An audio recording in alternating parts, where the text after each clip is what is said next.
Good morning students. DElEd second year की कक्षा में आपका हार्दिक अभिनंदन है।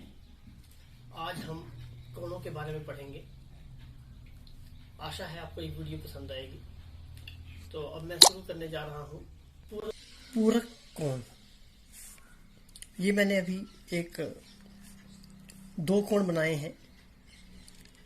ओए एक भुजा है, ओ भी एक भुजा है, और यहाँ पर दो कोण कौन से बने? एक बना एंगल AOC और एक एंगल BOC।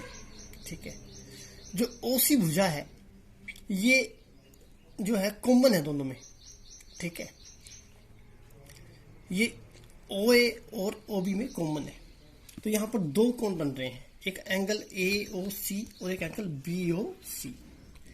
अगर मैं ये कहूँ कि इन दोनों कोणों का योग कितना होगा 90 डिग्री, तो ये एक दूसरे के पूरक कोण कहलाते हैं।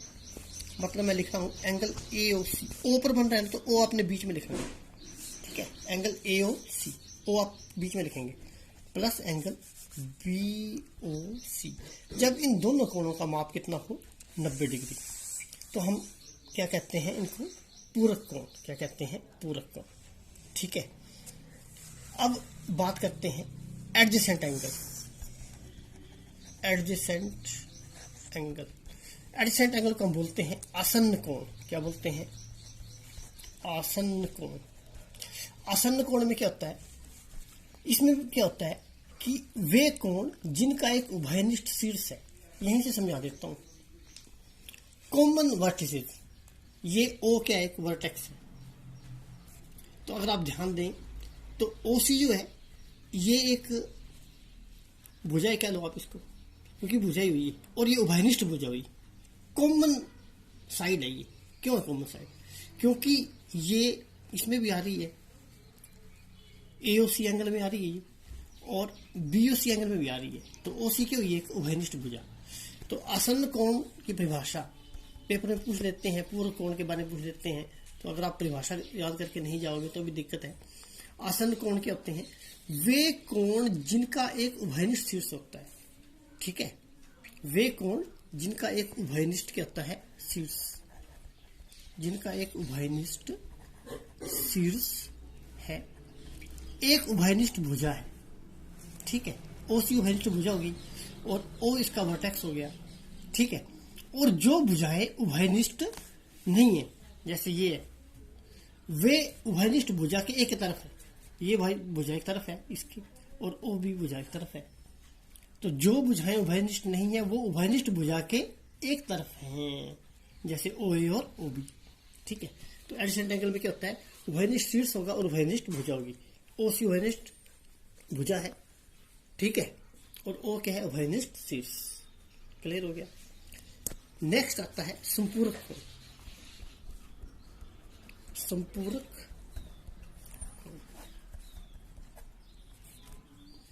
संपूरक कोण क्या होंगे? जब दो कोणों के मापों का योग होगा 180 डिग्री। दो कोणों के योगों का माप कितना होगा? 180 डिग्री। जैसे मैं यहां पर आपको बना रहा हूं, ये उभयनिष्ठ भुजा हो गई। ठीक है, ये फिगर मैंने बनाया और इसमें एक एंगल बन रहा है 100 डिग्री का, ये बन रहा है 80 डिग्री का। एंगल COB कितना है? 100 डिग्री। और एंगल COA कितना है? 80 डिग्री। तो अगर दो कोणों के मापों का योग कितना हो? 180 डिग्री। तो यहाँ एंगल BOC, O बीच में लिखना है, प्लस एंगल AOC लिख दो चाहे CO लिख लो, एक ही बात है, प्लस एंगल COA कितना है? 180 डिग्री। तो इनको हम कहते हैं संपूरक। नेक्स्ट आता है शीर्षाभिमुख कोण। शीर्षाभिमुख कोण, तो संपूरक कोण को हम क्या कह देते हैं? Supplementary angles. सप्लीमेंट्री एंगल भी कह देते हैं। ठीक है, और शीर्षाभिमुख कोण कौन से होते हैं? इसको बोलते हैं हम vertically opposite angles. Vertically opposite angles. Vertically opposite angle कैसे हुए? अब ये दो रेखाएं हैं, ये एक दूसरे को काट रही हैं। ठीक है, इसको एल नाम दे दो, इसको एम नाम दे दो। एक कोण ये बन रहा है, इसको 1 दे दो, इसको 2 दे दो, इसको 3 दे दो, इसको 4 दे दो। तो ये वर्टिकल एपिट एंगल कौन होगी? एंगल 1 एंगल 3 के बराबर होगा और एंगल 2 एंगल 4 के बराबर होगा। ठीक है, एंगल 1 एंगल 3 के हम कहते हैं ऊर्ध्वाधर सुमुख है, ऊर्ध्वाधर सुमुख है। ठीक है, वर्टिकली अपोजिट है। एंगल 4 एंगल 2 के ऊर्ध्वाधर सम्मुख है। तो एंगल 1 बराबर एंगल 3 और एंगल 2 बराबर एंगल 4। तो ये आपने याद रखना है, याद रहेगा। ठीक है, इसी प्रकार आगे आता है प्रतिच्छेदी रेखाएं।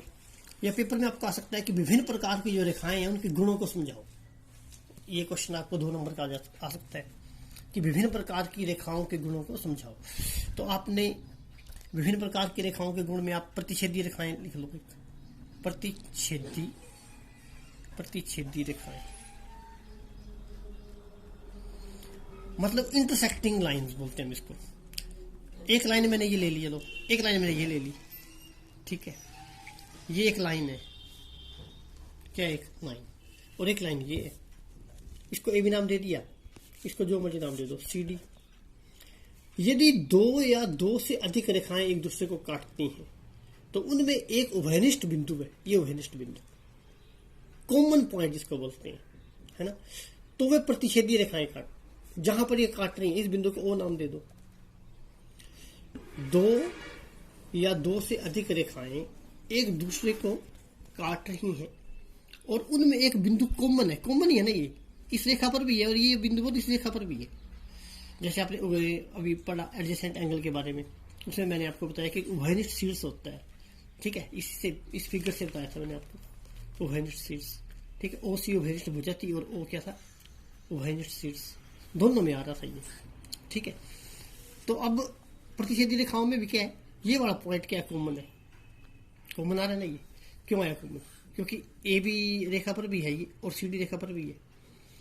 तो 2 या 2 से अधिक रेखाएं एक दूसरे को काट रही हैं और उनमें एक बिंदु क्या है, कॉमन उभयनिष्ठ बिंदु है। तो इसलिए हम इनको बोलते हैं प्रतिच्छेदी रेखाएं। ठीक है बेटे, नेक्स्ट हम पढ़ते हैं, चलो समानांतर रेखाएं। समांतर रेखाएं पैरेलल लाइन बोल देते हैं इनको। ऐसी रेखाएं जो प्रतिच्छेद नहीं काटती, प्रतिच्छेद मतलब काटती नहीं, इंटरसेक्ट नहीं करती। तो अब पैरेलल लाइन ले लो इसको, ये पैरेलल लाइंस हो गई, सीधी रेखा लेनी है, सीधी लेनी है बिल्कुल। ठीक है, इसको एल नाम दे दिया, इसको आपने एम नाम दे दिया, और उनके बीच की दूरी का तब प्रत्येक बिंदु पर क्या होती है, समान होती है। मतलब रेलवे ट्रैक है या रूलर के सुमुख जो किनारे हैं वो आ सकते हैं इसमें। ठीक है, L is parallel to M, ऐसे बोलते हैं, एल पैरेलल एम। एल जो है वो एम के क्या है, पैरेलल है। तो जो रेखाएं एक दूसरे को काट नहीं रही और उनके बीच की जो दूरी है वो प्रत्येक बिंदु पर क्या है, समान है। ठीक है, उसके बाद आता है लंब रेखाएं। तो लंब रेखाएं तो आसान ही है, ऐसी 2 रेखाएं जिनका आपस में 90 डिग्री का कोण बने। एक लाइन आप ये ले लो, एक लाइन आप ये ले लो, तो ये 90 डिग्री का कोण बना रही है। तो इसको हम बोलते हैं लंब रेखाएं। क्या बोलते हैं हम इसको, लंब रेखा। तो एंगल एम, ये angle M perpendicular P M है ना, द्वारा हम इसको प्रदर्शित करते हैं,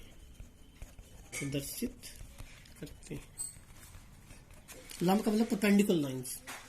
तो ये परपेंडिकुलर है ना, एम पी, इसको ये एंगल एम है, angle M perpendicular P M द्वारा हम इसको प्रदर्शित करते हैं।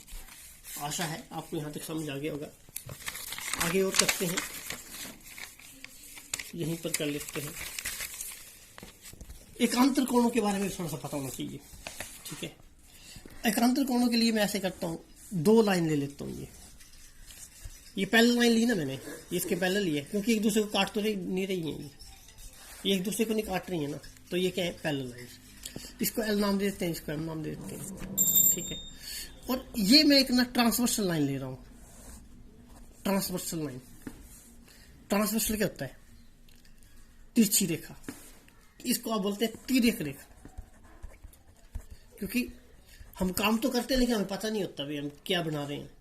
ये जैसे मैंने तिरछी रेखा खींची है, तिरछी रेखा बोल देते हैं, लेकिन आप मैथ की लैंग्वेज में इसको तिर्यक बोलेंगे, लिखेंगे। ठीक है, तिर्यक शब्द है इसके लिए, जो शब्द है वही लिखना आपने, तिर्यक रेखा। इसको नाम दे देते हैं, चलो पी नाम दे दिया।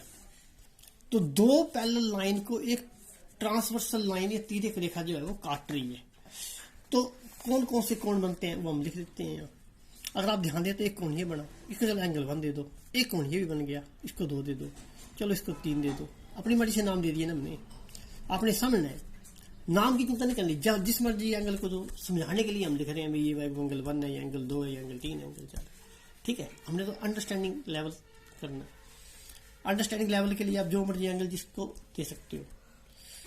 तो अब एक अंतर कोण बता रहा हूं मैं, चलो एक अंतर कोण को बोलते हैं अल्टरनेट एंगल्स।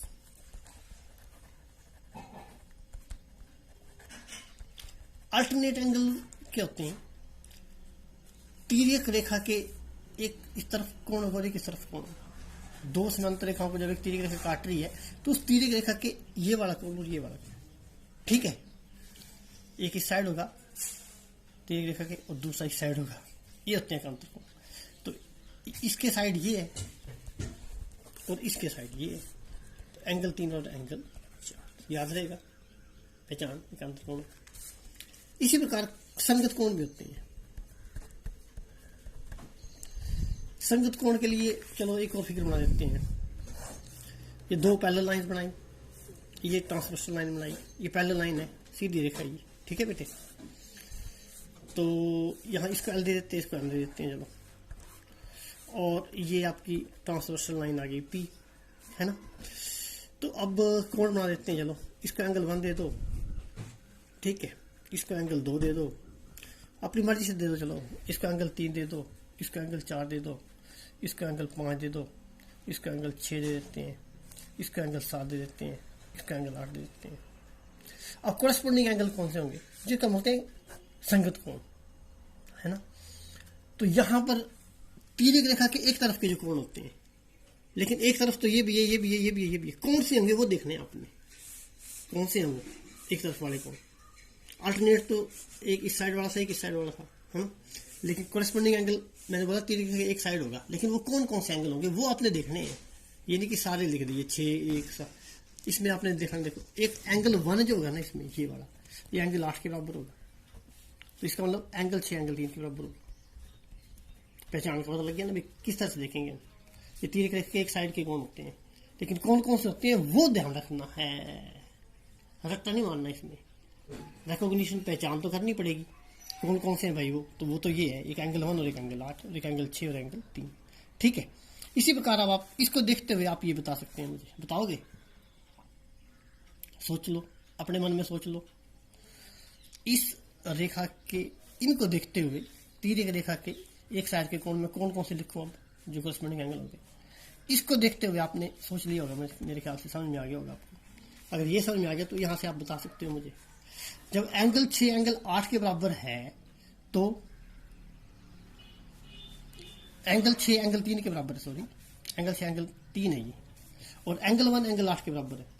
तो एंगल 1 एंगल 8 के बराबर हो रहा है ना, तो एंगल 1 की जगह एंगल 4 है, तो इसका मतलब एंगल 4 के बराबर होगा एंगल 8 यहाँ है, तो यह एंगल 7 है, ठीक है।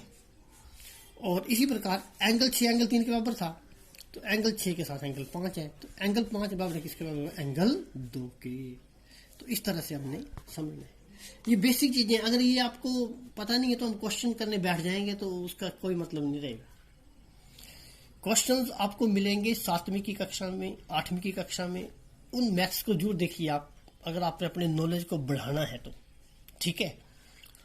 7वीं 8वीं की कक्षाओं की जो ज्योमेट्री है उसको आपने जरूर पढ़ना है ताकि आपका नॉलेज बढ़े। अब ये तरीका आपका हो गया कोरस्पोंडिंग एंगल का, ठीक है। बाह्य कोण की बात करें तो एंगल 5 बार है, एंगल 6 बार है, एंगल 7 बार है, एंगल 8 बार है, ये बाह्य कोण हो गए, ठीक है। तो ये कुछ चीजें हैं जो आपको पता होनी चाहिए। और अंतर कोण भी है, एंगल 1 हो गया अंदर, और है ना, एंगल 2 हो गया, एंगल 3 हो गया, एंगल ए अंदर में बन रहा है ना। क्यों बन रहा है अंदर? क्योंकि एल तो एम के पैरेलल है, एल बड़ा लिखा है आपने, एल एम के पैरेलल है और पी एक तिर्यक रेखा है। तो अंतर कोण कौन से हुए? अंतर कोण यही बने, एक एंगल 2, एंगल 4, एंगल 3, इसके अंदर ही है नहीं। और ये बेचारे बाहर आ गए, एंगल 5, एंगल 6, एंगल 7, एंगल 8। ठीक है, तो ये बाह्य कोण कौन से हुए? ये लिख देता हूं मैं, बाह्य कोण। क्योंकि this is the basic knowledge, without this basic knowledge we cannot proceed further as far as the questions are concerned. So we must have the knowledge about complementary angles, adjacent angles, supplementary angles, interior angles, exterior angles, corresponding angles, alternate angles. ठीक है, what are intersecting lines, what are parallel lines. So you must have the knowledge about this. Exterior angles, angle 5, angle 6, angle 7, angle 8, and interior angles.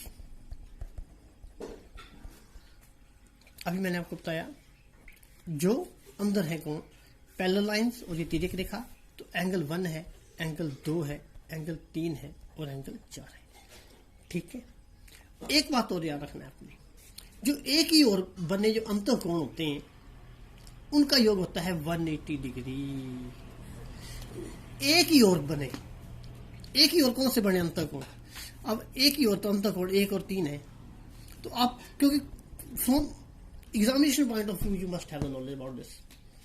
एक ही ओर बने अंतर कोणों का योग, क्योंकि अंतर कोण तो ये भी है, ये भी है, ये भी है, ये भी है, लेकिन जो एक ही ओर बन रहा है कोण, एंगल 1 और एंगल 3, इसका सम कितना होगा? 180 डिग्री। और एंगल 2 प्लस एंगल 4 बच गया, इसका सम भी कितना होगा? 180 डिग्री। आया आपको समझ यहाँ तक, है ना? अब आप क्वेश्चन कर सकते हैं। क्वेश्चन चलो करते हैं क्या? निम्न कोणों में से प्रत्येक का पूरक ज्ञात करो।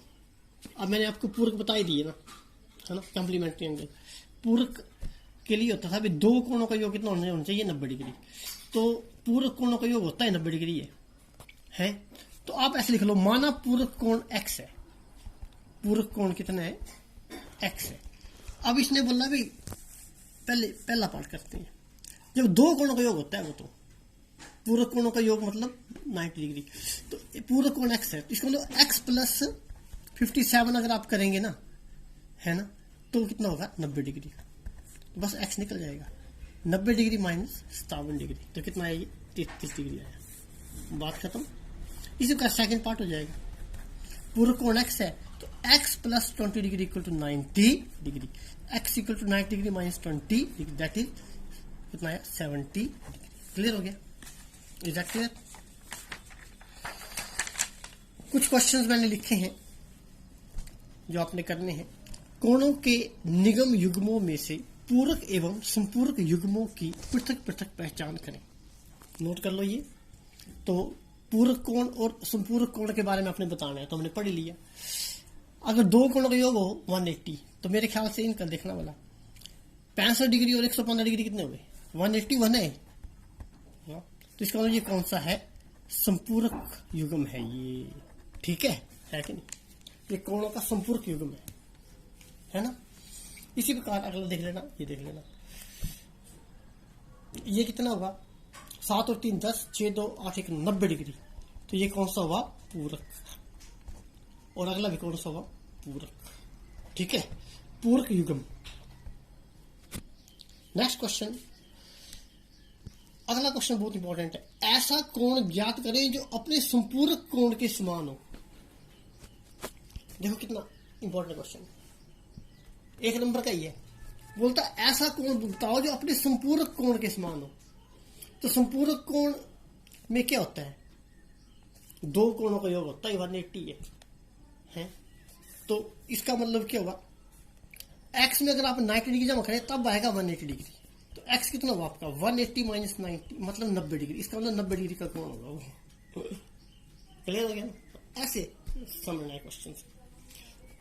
लास्ट क्वेश्चन भी कर लेते हैं ताकि वीडियो लंबी ना हो। आज के लिए मैं ज़्यादा लंबा नहीं करना चाहता हूँ, क्योंकि इतना भी आप सीख लें तो बहुत है। निम्न में प्रत्येक कोण एक्स वाई जेड का मान ज्ञात करें। अब ये क्वेश्चन कर सकते हो आप। क्यों करोगे आप इस क्वेश्चन को? क्योंकि मैंने आपको कॉम्प्लीमेंट्री एंगल के बारे में, सप्लीमेंट्री एंगल के बारे में, वर्टिकल अपोजिट एंगल के बारे में बता दिया। ठीक है। और एक चीज का आपने और ध्यान रखना है, ये लाइन है और ये एक लाइन ए बी है ना, और ये एक भुजा है ओ सी। तो ये भी मैंने आपको बताया कि इन दोनों एंगल का सम कितना होता है 180 डिग्री। इसको लीनियर पेयर बोलते हैं। क्या बोलते हैं? Linear pair. ये भी बताया मैंने आपको, है ना। मतलब angle AOC plus angle BOC कितना होता है? 180 डिग्री। अब इस क्वेश्चन में देखो, आपने वर्टिकली अपोजिट एंगल के बारे में पढ़ा। दो रेखाएं एक दूसरे को काट रही हैं तो ये वाले कोण आपस में बराबर होते हैं। इसका मतलब 55 डिग्री तो एंगल एक्स के बराबर, तो एक्स तो निकल गया आपका। अब एक बात और दे देखो, एंगल वाई एंगल जेड के बराबर होगा। क्यों? क्योंकि ये वर्टिकली अपोजिट एंगल है, वर्टिकली अपोजिट एंगल।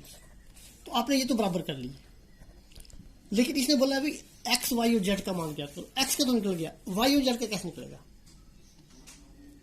तो इसके लिए ये मैंने अभी बताई चीज आपको, पहले भी बताई, ये ध्यान रखना पड़ेगा। कैसे रखेंगे? अब ये देखो लीनियर पेयर बन रहा है ना, मतलब ये एक लाइन है और ये वाली लाइन इसको काट रही है और यहां पर काट रही है, तो ये लीनियर पेयर बना रही है। मतलब एक ये बन गया और एक ये बन गया। अगर आप इसको नाम देना चाहें तो OABC दे सकते हैं। इसका मतलब angle AOB plus angle COB equal to 180 degree, है ना। तो 55 डिग्री प्लस जेड कितना होगा? 180 डिग्री। 55 डिग्री प्लस जेड कितना होगा? 180 डिग्री।